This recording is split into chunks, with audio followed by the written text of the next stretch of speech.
Hey guys, welcome back to the channel. So I wanted to do a quick video to let y'all see what I just got through watching.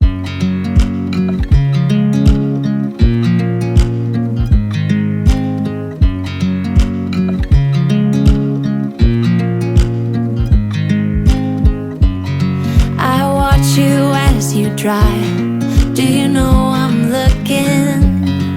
And I can't help but smile.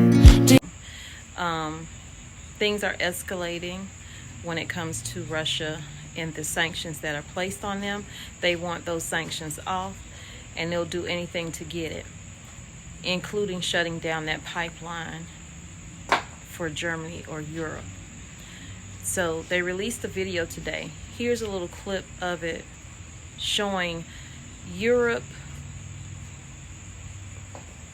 under severe cold, freezing weather. And I can't remember what they called it, if they called it a freezing Europe or a cold Europe. But nonetheless, check this video out. Leave me some comments down below. Please feel free to share it out with family and friends. Don't forget, y'all, prep today so you are prepared for tomorrow.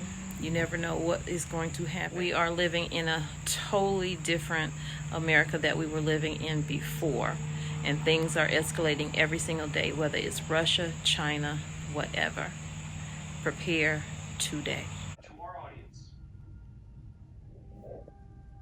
where the gas flow goes to zero, weird music, icy winds, what looks to be ice across London and other parts of Germany. Dan, what the heck kind of message is Putin trying to send?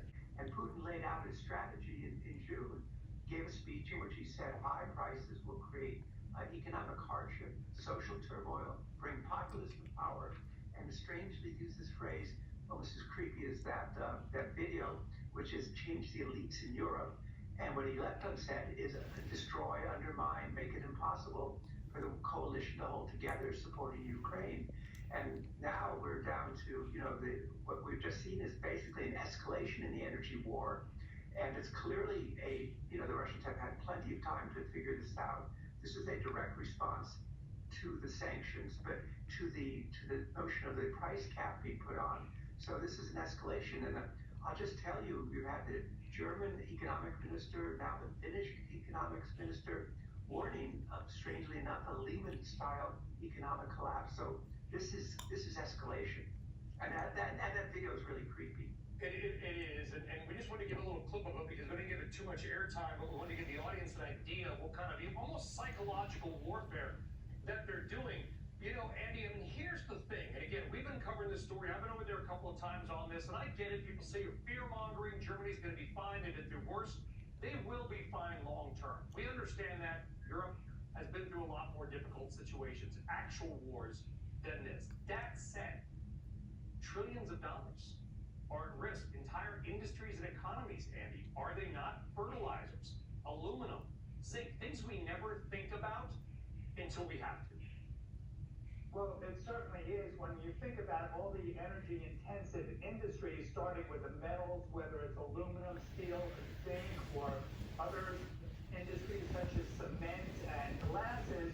You can see everything is going to be affected, including the entire automobile industry, which depends on aluminum parts. You can think about, in France, wine bottles and wine glasses are going to be difficult to source as glass factories shut down. So there's a lot of things that are happening, and Russia is looking to put Europe really into a recession. What I might add is this is going to affect China in a big way, given the immense amount of trade that's going on between China and Europe. So this can come back to hurt China as well. Were you heartened by the fact that you've got the grid operator basically saying to regulators and state governors or whatever, hey, we're going to need some gas for years to come, and for goodness sakes, don't shut down the only liquefied natural gas import terminal we have?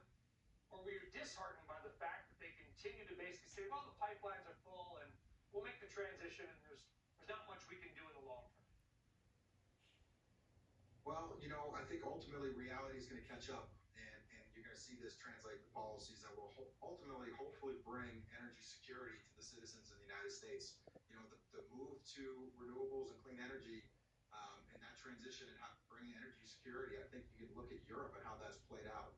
They really leaned into clean solar and wind, and they find themselves in probably one of the worst lurches in the world right now.